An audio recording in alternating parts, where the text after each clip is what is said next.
Hello, everybody, and welcome to TJ's Lego Room. And today we are going to be doing another update for the Razorcrest Mark II contest.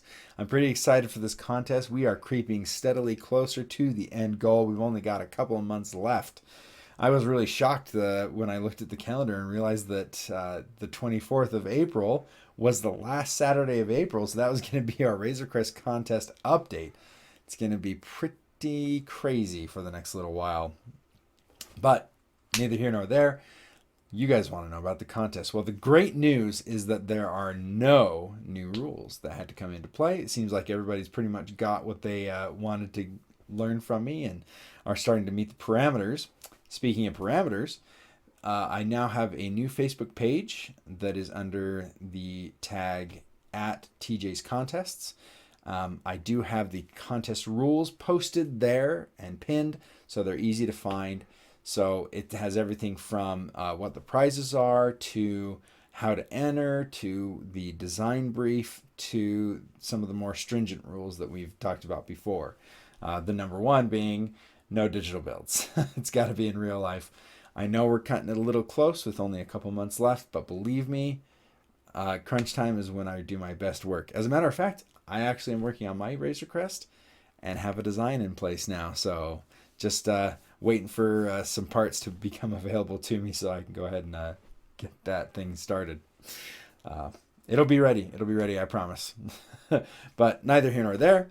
You guys came to look at some mocks, and that is exactly what we're going to do today. I'm going to show you some of the recent contest entries that I have received and show you a couple of the details that I enjoyed about them. First one up here is Dale, who contacted me on Facebook Messenger. And Dale brought this ship to my attention. He built this thing himself, as far as I know. And Dale did a great job integrating a lot of parts that we're quite used to. Especially, I really do like the addition of the 4 different Y-Wing engines on this craft. It really is pretty cool. And he has some other really cool details. There's not a whole lot to say about the outside other than the basic design, but just so you know, he's got some pretty amazing details on the inside that we'll share later once the contest is over and it's free game. Now the next one I'm going to show has a very obvious thing that I enjoy, and this is Sinar Bucket, who contacted me on Instagram. And Sinar Bucket built this asymmetrical ship, which is really cool looking, I gotta say. I'm very impressed with how well Sinar Bucket was able to get that asymmetry to still look balanced on the ship, which is always something that I've tried to do whenever I do something asymmetrical, and is not something that I actually succeed with very often either. That's why most of my ships and mocks are very symmetrical to a fault, if you will. But Sinar Bucket did a great job on the asymmetry. It actually looks really cool. And again, more extra features that I'm not even showing you that really put this thing into some pretty sweet territory. The last one we're going to talk about today is actually one that I received this week, and it was just too awesome not to share with you guys.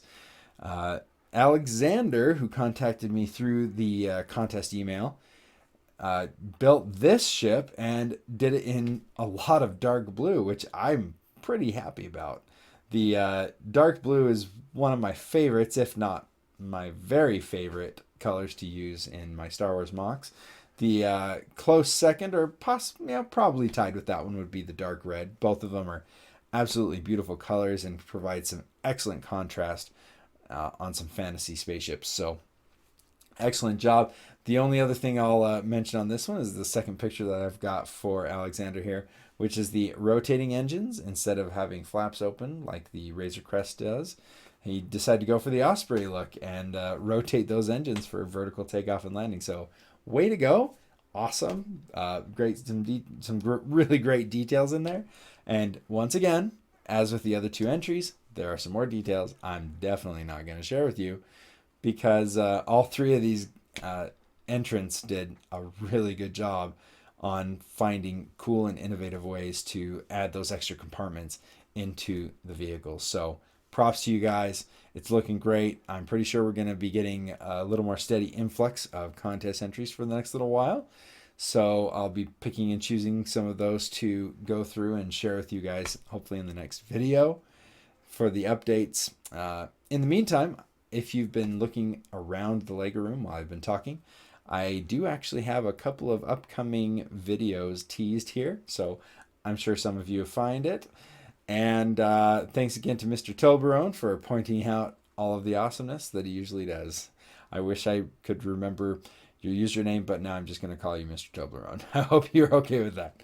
Anyway, hope you guys are having a great one. Have a great weekend. Spend some time with your family. Enjoy each other's company, which is exactly what I'm going to do after I go to bed because it is really late and I have at least 2 sick kids and possibly a third. It's not COVID. Until next time, well, we see you in TJ's Lego room. Play well.